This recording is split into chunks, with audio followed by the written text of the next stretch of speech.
put your phone or device aside and immerse yourself in this audio story.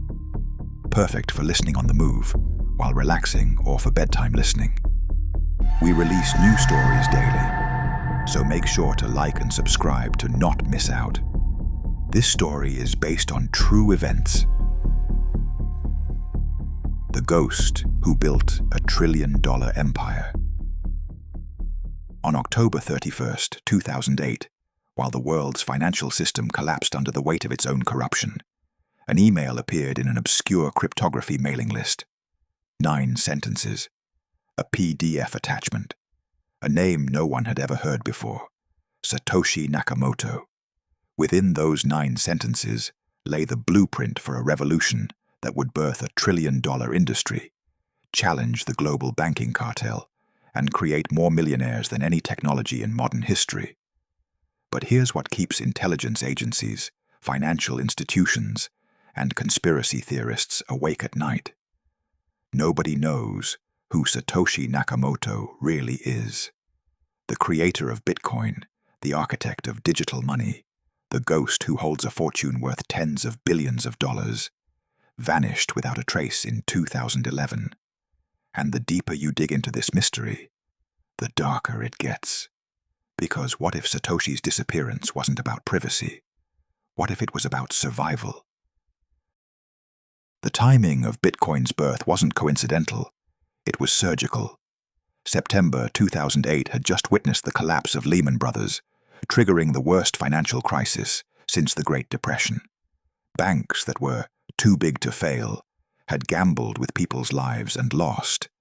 Yet they received $1 trillion bailouts, while ordinary citizens lost their homes, their savings, their futures. Trust in the financial system had shattered into 1 million pieces, and into this void stepped a ghost with a radical idea. Money that no government could control, no bank could manipulate, and no authority could shut down. The 9-page document Satoshi released was titled Bitcoin, a peer-to-peer electronic cash system. On the surface, it appeared to be an academic paper about digital currency. But read between the lines, and you see something far more dangerous, a declaration of war against the entire banking establishment. Satoshi wasn't the first to attempt digital money. Before Bitcoin, there was DigiCash, created by cryptographer David Chaum in 1989. There was eGold, a digital currency backed by precious metals that processed billions in transactions before being shut down by federal authorities. There was Liberty Reserve, convicted of laundering $6 billion. Every pioneer who dared challenge the monetary monopoly either failed technologically or was crushed by government prosecution. The pattern was clear. Create alternative money, attract the wrong attention, face destruction. Perhaps that's why Satoshi chose to remain a phantom from the very beginning. No face, no address, no paper trail, just a name that could belong to anyone, anywhere, or no one at all. On January 3, 2009, Satoshi mined the first Bitcoin block, the Genesis block.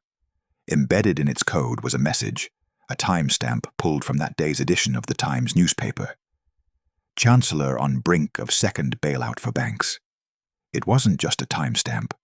It was a mission statement, a middle finger to the central banking system, a declaration that this new form of money was born from the ashes of institutional betrayal. For the first 2 years, Bitcoin existed in the shadows of the internet, known only to cryptographers, cypherpunks, and the digitally curious. It had no price, no market, no value beyond the ideological. Satoshi continued to refine the code, communicating through forum posts and emails, always careful, always anonymous, always brilliant. And then, slowly, Bitcoin began to grow. The first real-world Bitcoin transaction happened in May 2010, when a programmer named Laszlo Hanyecz paid 10,000 Bitcoins for 2 Papa John's pizzas. At the time, those coins were worth about $40. Today, they would be worth over $900 million. But that transaction proved something crucial. Bitcoin could function as actual money. Word spread through underground forums. Exchanges emerged where Bitcoin could be traded for dollars. And with value came attention. Exactly the kind of attention that had destroyed every digital currency that came before. In late 2010, as Bitcoin's profile rose, Satoshi began to withdraw from public communication. The messages became less frequent. The contributions to the code grew sparse. Something had changed. April 2011. Satoshi Nakamoto sent a final email to a fellow developer. "I've moved on to other things. It's in good hands with Gavin and everyone." And then, silence. Complete, absolute, permanent silence.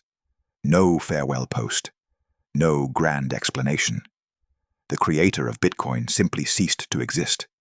But here's where the story turns from mysterious to chilling. Satoshi left behind approximately 1 million Bitcoins, mined in the early days when the network was young, and mining was easy. Today, that stash is worth over $90 billion, making Satoshi one of the 20 richest people on Earth. Yet not a single coin has ever moved. Not one. That fortune sits frozen in digital wallets like a financial ghost ship, watched obsessively by analysts who know that if those coins ever move, it could crash the entire cryptocurrency market. Why would someone walk away from $90 billion? What kind of person possesses that level of discipline, or that depth of fear? The hunt for Satoshi's identity became one of the most intense investigations in modern business history. Journalists analyzed writing patterns, linguistic experts studied forum posts, computer scientists examined the code for stylistic fingerprints.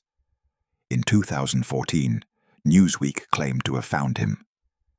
A 64-year-old Japanese-American engineer named Dorian Prentice Satoshi Nakamoto, living in California. The media descended on his modest home like vultures. Dorian denied everything, appeared confused and frightened, and eventually the community concluded Newsweek had gotten it wrong. Then came Australian entrepreneur Craig Wright, who in 2016 announced to the world, "I am Satoshi Nakamoto." He provided cryptographic evidence that many found unconvincing, faced immediate skepticism from the Bitcoin community, and became embroiled in lawsuits trying to prove his claim.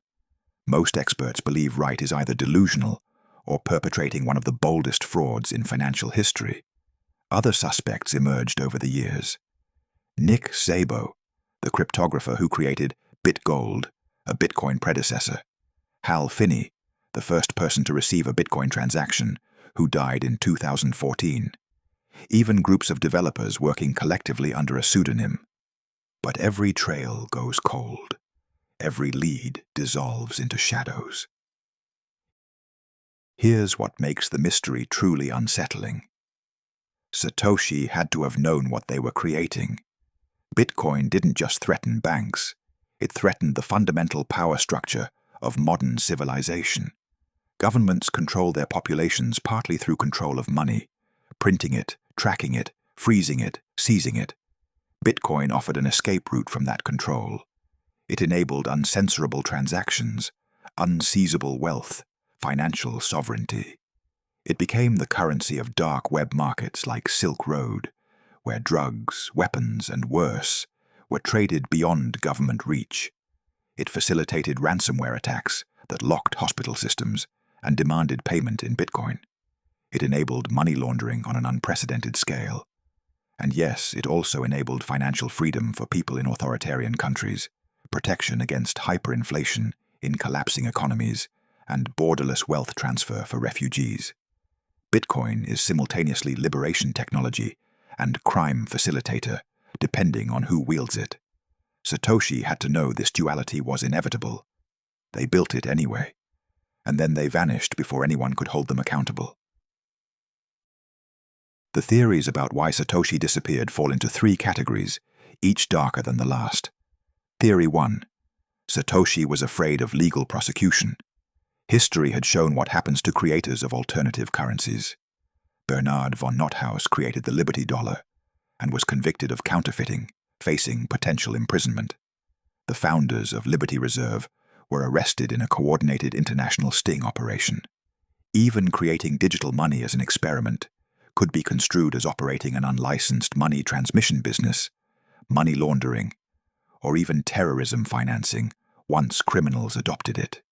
Perhaps Satoshi looked at Bitcoin's growing success and realized the legal jeopardy they faced. Perhaps they understood that anonymity was their only protection, and maintaining it required complete silence. Theory 2. Satoshi was protecting Bitcoin itself. As long as Bitcoin had a visible creator, it had a single point of failure. Governments could target that person, coerce them, imprison them, or worse. By disappearing, Satoshi transformed Bitcoin from a project with a leader into a truly decentralized organism that couldn't be killed by eliminating its founder. It was an act of strategic sacrifice, the creator dying so the creation could live. Theory 3 is the darkest. Satoshi didn't disappear voluntarily. They were disappeared. Consider this scenario. Intelligence agencies identified Satoshi early, perhaps through the kind of surveillance capabilities revealed by Edward Snowden. They recognized Bitcoin as a threat to monetary sovereignty, a tool that could undermine sanctions, enable financial crime, and challenge state power. But they also recognized it was already too late to stop Bitcoin through technology. The code was open source, copied across thousands of computers worldwide. Killing Bitcoin meant killing its creator and making it look like a voluntary disappearance. A quiet deal in a dark room. Walk away and live, or stay visible and face consequences that would serve as a warning to anyone else who dared challenge the financial system. Is this theory paranoid speculation? Perhaps, but governments have done far worse, for far less. And the timing of Satoshi's disappearance, right as Bitcoin attracted mainstream attention, is suspicious in its precision. Meanwhile, Bitcoin grew from an obscure digital experiment into a global phenomenon worth over $1 trillion at its peak. It spawned thousands of imitators, created a new financial industry, and forced every bank and government to take cryptocurrency seriously. El Salvador made Bitcoin legal tender. Major corporations put Bitcoin on their balance sheets. Wall Street created Bitcoin investment funds managing billions. What started as a fringe idea from an anonymous coder became one of the most consequential financial innovations in modern history. But Bitcoin's success came with a dark side that Satoshi may have foreseen. It enabled massive financial crime, ransomware attacks extorting hospitals and schools, dark web markets dealing death, authoritarian regimes evading sanctions. It created grotesque wealth inequality, where early adopters became billionaires while late investors lost fortunes in speculative crashes. It consumed ridiculous amounts of energy, with Bitcoin mining operations using more electricity than entire countries. It became less a currency and more a speculative asset, with people treating it like digital gold rather than the peer-to-peer cash system Satoshi envisioned. The revolutionary technology, meant to free people from corrupt banks, instead created new casinos where the house always wins. Some researchers believe they've narrowed down Satoshi's identity through forensic analysis of the blockchain itself. Sergio Demian Lerner, a security researcher, analyzed the pattern of blocks mined in Bitcoin's early days and identified what he called the Satoshi pattern, a distinctive mining signature that could only belong to Satoshi. By tracking this pattern, Lerner estimated Satoshi mined approximately 1.1 million bitcoins across 22,000 blocks. But the forensic analysis revealed something else, something strange. Satoshi appeared to be deliberately limiting their mining power, even when they were often the only miner on the network, and could have claimed every single bitcoin being created. Satoshi held back, leaving opportunities for others. Why? Perhaps because accumulating too much would centralize power and contradict Bitcoin's decentralized ethos. Or perhaps because taking too much would make them too visible, too trackable, too vulnerable. Either way, it suggests a level of strategic thinking that goes beyond mere technical brilliance. It suggests someone who understood power dynamics, game theory, and the long game of survival. The most compelling clue to Satoshi's identity might be hidden in plain sight: their writing. Satoshi wrote thousands of forum posts and emails during their active period, and linguistic analysts have studied these texts obsessively. They used British spellings like colour and analyze, suggesting UK origins. They posted during hours consistent with European time zones. Their writing style was formal, precise, almost academic, but also pragmatic, and focused on practical implementation rather than theoretical perfection. They demonstrated deep knowledge of cryptography, computer science, economics, and game theory, a rare combination that suggests either exceptional individual genius or a small team of experts. But perhaps the most revealing aspect of Satoshi's writing is what they never discussed: their own life. Never a personal anecdote. Never a slip about location, occupation, or background. Never an emotional outburst or moment of ego. This level of operational security, maintained perfectly across years of communication, is almost superhuman. It suggests either extensive training in intelligence tradecraft, or a personality so disciplined and paranoid that anonymity became second nature. In 2013, journalist Adam Pennenberg discovered something intriguing. 3 months before Satoshi's famous white paper appeared, 3 researchers, Neil Kinn, Vladimir Oxman, and Charles Bry, filed a patent application for updating and distributing encryption keys. The patent application used phrases like computationally impractical to reverse that appeared verbatim in Satoshi's paper. The domain bitcoin.org was registered just 3 days after that patent was filed.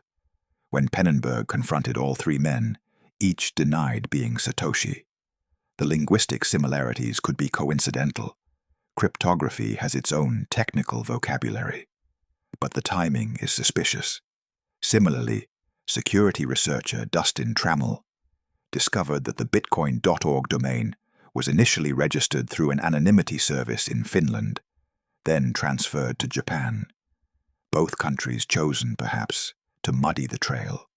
Every detail of Bitcoin's creation seems designed to obscure rather than illuminate its creator's identity, which raises an uncomfortable question: what was Satoshi really hiding from? The impact of Satoshi's creation extends far beyond Bitcoin itself. The blockchain technology underlying Bitcoin sparked a revolution that's transforming industries from banking to healthcare to supply chain management. Smart contracts, decentralized finance, non-fungible tokens, all descendants of Satoshi's innovation. Central banks worldwide are now developing their own digital currencies, partly in response to Bitcoin's challenge to monetary sovereignty. Whether you view Bitcoin as liberation technology or dangerous speculation, there's no denying it fundamentally changed how we think about money, trust, and centralized power. But here's the dark irony. A technology designed to create a trustless system now depends entirely on trusting that Satoshi won't suddenly reappear and dump $90 billion worth of Bitcoin, crashing the market. A technology meant to eliminate central points of failure has Satoshi as its ultimate central point of failure. Those 1 million coins sit like a ticking time bomb in the heart of the cryptocurrency market. Blockchain analysts monitor Satoshi's wallets constantly. If even a single coin moved, it would trigger immediate panic, possibly destroying billions in value within minutes. So the entire trillion-dollar cryptocurrency industry exists in a strange state of suspended tension, praying that its anonymous creator stays dead, or at least stays silent. Some believers insist Satoshi will never touch those coins because they're a true idealist who built Bitcoin not for profit, but for principle. They point to Satoshi's writings, which emphasized freedom from central control and financial sovereignty over personal enrichment. They argue that someone capable of walking away from billions has transcended greed. But there's a darker interpretation.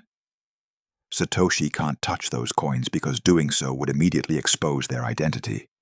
The moment any of those original bitcoins move, every intelligence agency, every blockchain forensics company, and every curious analyst will trace where they go. Cashing out would require interaction with regulated exchanges, banks, the traditional financial system, all of which demand identity verification. Satoshi's fortune isn't just sitting there untouched.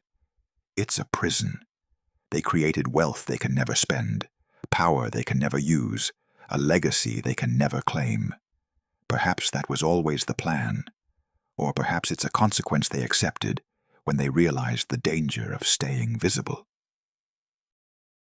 In 2020, a small movement of Bitcoin developers proposed something radical: permanently burn Satoshi's coins, removing them from circulation forever. The argument was simple. Those coins represent a systemic risk to Bitcoin's long-term viability. As long as they exist, they're a sword of Damocles hanging over the market. Better to eliminate them and remove uncertainty. The proposal went nowhere. Bitcoin's decentralized governance makes such dramatic changes nearly impossible, and many saw it as sacrilegious to tamper with Satoshi's property. But the debate revealed a fundamental tension in cryptocurrency. How do you reconcile the principle that code is law and coins are property with the practical reality that one person's coins could destroy everyone else's wealth? It's a problem Satoshi almost certainly anticipated. The fact that they never moved those coins suggests they understood the psychological importance of their continued inaction. Satoshi's silence isn't just about personal anonymity. It's about maintaining faith in the system they created. The moment they speak, they become human. And humans are fallible, corruptible, mortal. As long as Satoshi remains a ghost, Bitcoin remains pure. An idea rather than a person, a protocol rather than a prophet. There's one more theory about Satoshi's identity that deserves consideration, though it's perhaps the darkest of all. Satoshi was a government operation.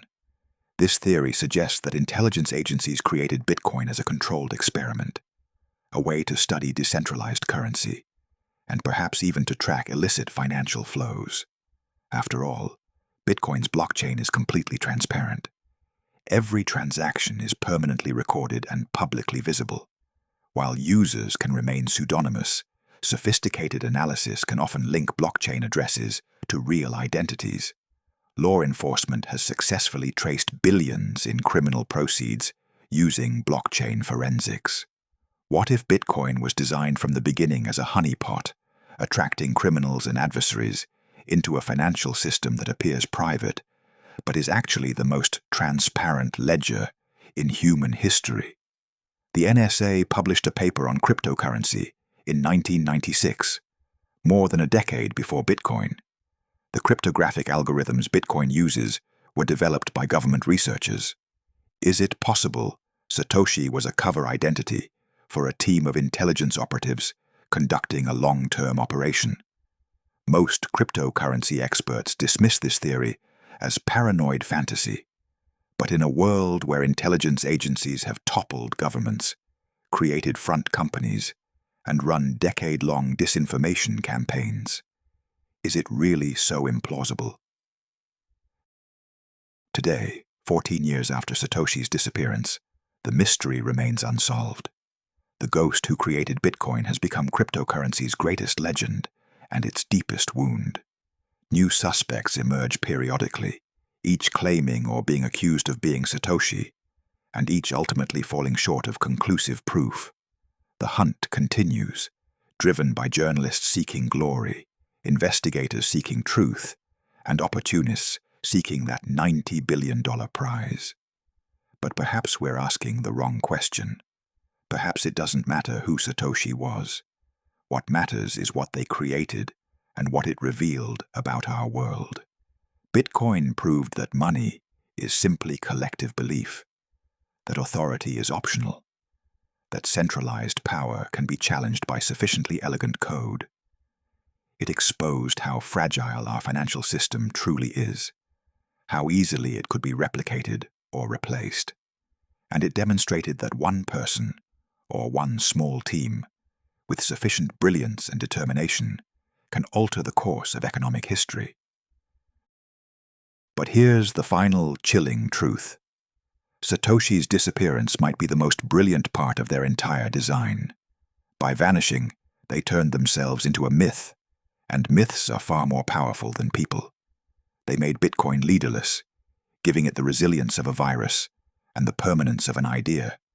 They created a fortune they can never spend, ensuring their creation's success matters more than their personal enrichment.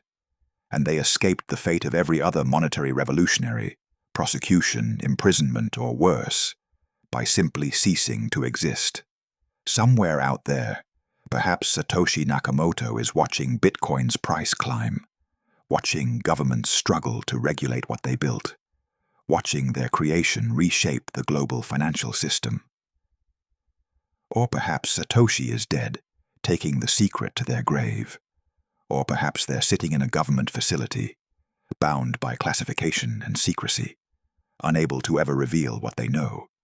Or perhaps, and this is the most unsettling possibility, perhaps Satoshi is simply an ordinary person, living an ordinary life, walking past you on the street, knowing they changed the world and can never tell anyone, holding the key to billions while living on an ordinary salary, watching their creations spawn an industry while remaining forever invisible.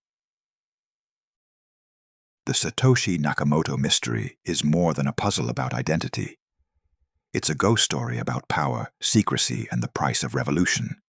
It's about what you sacrifice when you challenge the world's most powerful institutions. It's about the loneliness of being the only person who knows a truth that could destroy you. And it's about the strange mathematics of value. How something created by a ghost is now worth more than most national economies. How code written in secret is now guarded by millions of believers. How an idea too dangerous for its creator to claim has become too big to kill. In the end, perhaps we don't want to find Satoshi. Perhaps the mystery is more valuable than the truth. Because as long as Satoshi remains unknown, Bitcoin remains pure, a creation without a creator, a revolution without a revolutionary, a fortune built on the ghost of someone who chose to disappear rather than compromise what they'd built. And in choosing disappearance over glory, poverty over billions, silence over fame, Satoshi Nakamoto may have won the greatest victory of all. They built something that will outlive any identity they ever had. The ghost lives on in the code, and the code, unlike its creator, can never be silenced. Subscribe and listen to our next story below.